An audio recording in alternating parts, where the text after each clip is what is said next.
visitez votre logement, vous réfléchissez au montant total de l'opération, du type de bien ainsi que sa localisation.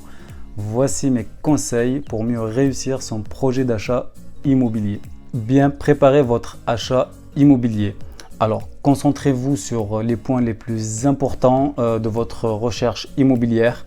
Par exemple, le nombre de pièces, le type de bien, que ce soit du neuf ou de l'ancien. Est-ce que c'est une maison ou un appartement, en ville ou ailleurs. Un achat immobilier se concrétise progressivement et il faut du temps et vaut mieux être prêt au moment de prendre votre décision. Acheter et devenir propriétaire est une belle résolution. Vos moyens vous le permettent, mais êtes-vous sûr de pouvoir tenir sur la distance? Votre achat immobilier va vous endetter sur 15, 20, voire même 25 ans. Et de nombreux événements peuvent donc se produire sur une si longue période. Il est donc essentiel de se poser les bonnes questions avant de se lancer. Comme par exemple, est-ce que votre situation professionnelle est solide? Espérez-vous une progression constante de vos revenus? Avez-vous l'intention d'avoir des enfants? Le bien que vous convoitez est-il susceptible de pouvoir les accueillir? Ou alors devrez-vous en changer au bout de quelques années? Pour bien acheter, faites-vous une idée précise du marché. Pour cela, vous pouvez consulter des études publiées sur Internet. Toutefois, rien ne vaut donc une enquête sur le terrain.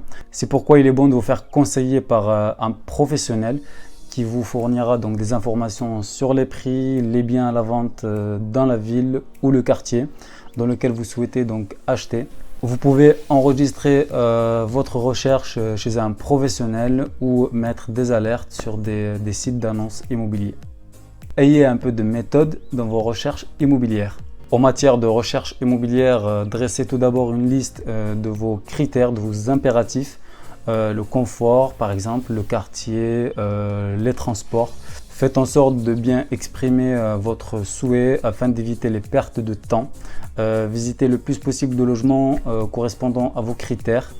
Il vous faudra donc y consacrer du temps, mais ce n'est pas du temps perdu, puisque chaque visite vous permettra donc d'affiner vos critères et de revenir sur certains en cas de coup de cœur. Visitez sans vous presser les biens immobiliers. Lors d'une visite, arrivez un peu en avance donc au rendez-vous. Et imprégnez-vous donc du quartier, évaluez les commodités par rapport au transport. Une station de métro, un tramway ou une gare, est-ce qu'ils sont réellement à proximité ou alors des écoles, des équipements ou des commerces, est-ce qu'ils sont réellement présents? Autant d'éléments donc que vous pouvez vérifier en demandant également à un professionnel. Dans l'appartement ou la maison, ne vous fiez pas du tout aux apparences, donc inspectez tout du sol au plafond, y compris les dépendances comme les caves et le parking. Assurez-vous du bon fonctionnement des équipements, la chaudière par exemple, l'installation électrique, la plomberie, les sanitaires, etc. Demandez également à voir les diagnostics que le vendeur doit vous fournir. Vous pouvez également les demander aux professionnels qui pourraient également vous les fournir.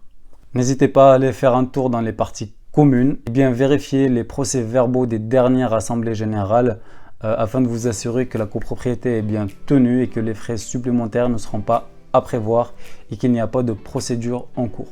Faites une offre d'achat immobilier.